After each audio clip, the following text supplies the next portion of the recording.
Washami, kishindo cha wakoma, kiliwa kimbiza Washami. Kishindo cha wakoma, kiliwa kimbiza Washami. Kishindo cha wakoma, kiliwa kimbiza Washami. Mungu akiwa upande wetu, ni nani aliye juu yetu? Mungu akiwa upande wetu, ni nani aliye juu yetu?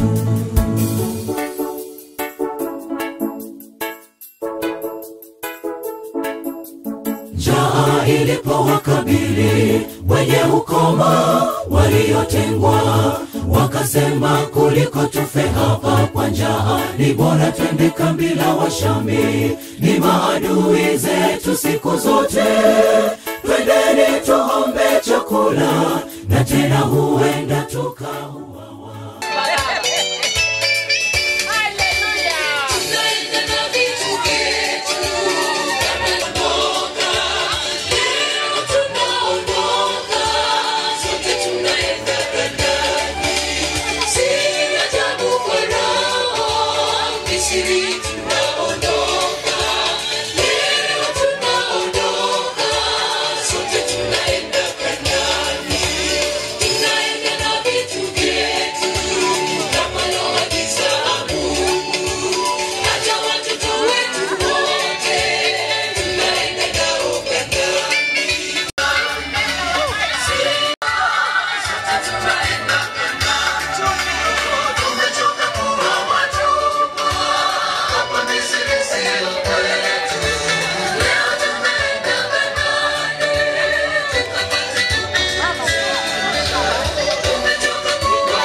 Pia nipende kuwashukuru washiriki wa kanisa kwa kutoa ushirikiano wenu wote tangu mwanzo wa wakati tumeanza kamati hadi kufikia leo siku ya kuhitimisha. Mungu awabariki sana. Asante sana katibu. Hii sherehe tunaweza kusimama kwa ajili ya kupata ombi la kufunga hii sherehe, na tuombe baraka watu wa Mungu.